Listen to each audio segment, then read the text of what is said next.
जय श्री राधे, जय श्री कृष्ण, जय माता रानी की। मंदिर श्री बंसी वाले महात्मा यूट्यूब चैनल की ओर से हम आप सभी भक्तों का हार्दिक अभिनंदन करते हैं। आज हम आपको सुनाने जा रहे हैं श्री दुर्गा सप्तशती के 10वें अध्याय की परम पावन कथा, जो कि इस प्रकार है।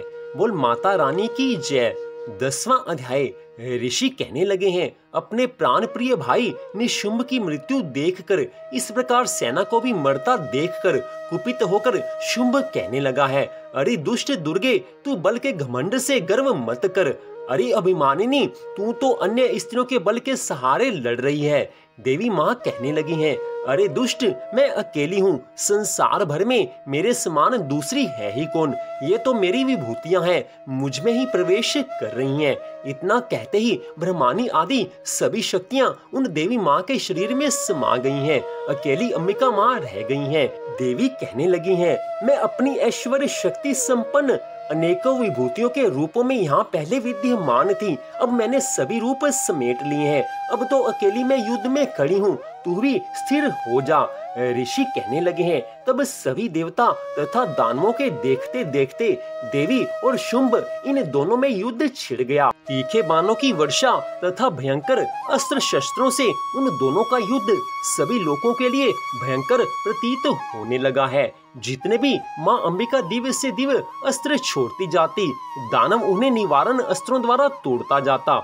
इसी प्रकार परमेश्वरी अंबिका भी खेल खेल में हुंकार आदि शब्द द्वारा दानव के छोड़े हुए दिव्य शस्त्रों को तोड़ती गई हैं। तदनंतर असुर ने सैकड़ों बाणों से देवी को आच्छादित कर दिया।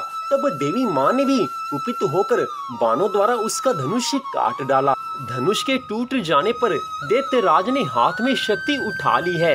अभी शक्ति उसके हाथ में ही थी कि माँ देवी ने चक्र द्वारा वह शक्ति काट डाली। तब दैत्यराज ने तलवार तथा 100 चंद्रमा वाली ढाल लेकर देवी पर आक्रमण किया है। देवी ने तलवार तथा सूर्य जैसी चमचमाती ढाल को अपने धनुष से छोड़े हुए तीखे बाणों से तुरंत ही काट दिया है। रथ से घोड़े सारथी को भी मार दिया। धनुष तो पहले ही कट चुका था। तब तो भयानक मुदगर लेकर अंबिका को मारने के लिए असुर उद्धत हुआ है। उसके आते ही मुदगर को भी तीखे तीरों से काट दिया। फिर वह असुर मुक्का तान कर बड़े वेग से दौड़ा है। जाते ही उस असुर ने देवी के हृदय में मुक्का मार दिया। देवी ने उसकी छाती पर एक चपेट जमा दी है। देवी की उस चपेट के लगते ही वह असुर पृथ्वी पर गिर पड़ा। गिरकर भी सहसा उसी प्रकार उठ खड़ा हुआ। तब उछलकर देवी को उठा आकाश में स्थिर हो गया। वहां भी निराधार होकर वह चंडिका देवी के साथ युद्ध करने लगा है। आकाश में उस समय असुर और चंडिका का आपस में घोर युद्ध हो रहा था।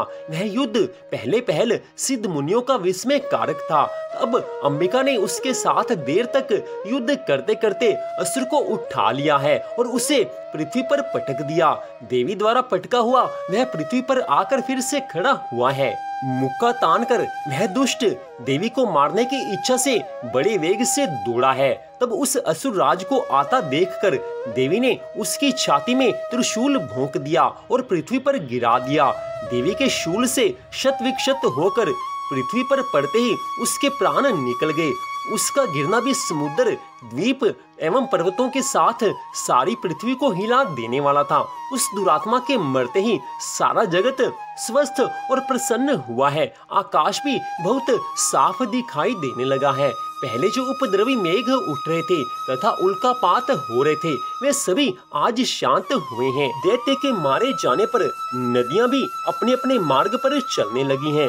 उसकी मृत्यु होते ही सभी देवताओं के मन प्रसन्न हुए हैं। गंधर्व मनोहर गायन करने लगे हैं। दूसरे लोग बाजे बजाने लगे हैं। अप्सरागण नाचने लगी हैं। वायु पवित्र होकर चलने लगी है। सूर्य उज्जवल होकर चमकने लगा है। शांत हुई अग्निशालाओं की अग्नियां जलने लगी हैं। दिशाओं की भयंकर आवाजें शांत हो गई हैं। तो यहीं पर श्री दुर्गा सप्तशती के 10वें अध्याय की कथा का विश्राम होता है। मंदिर श्री बंसी वाले महात्मा यूट्यूब चैनल की ओर से इस कथा को आप सुन रहे थे। आपका हार्दिक धन्यवाद। श्रीमद् भागवत महापुराण की कथा और भगवान की अन्य कथाओं को सुनने के लिए कृपया आप हमारे मंदिर श्री बंसी वाले महात्मा यूट्यूब चैनल को सब्सक्राइब कर लीजिए, ताकि आप भगवान की कथाएं सुन सकें।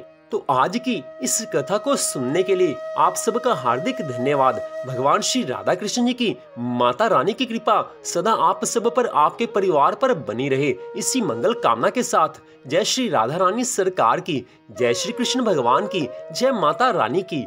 जय जय श्री राधे, जय जय श्री राधे, जय जय श्री राधे श्याम।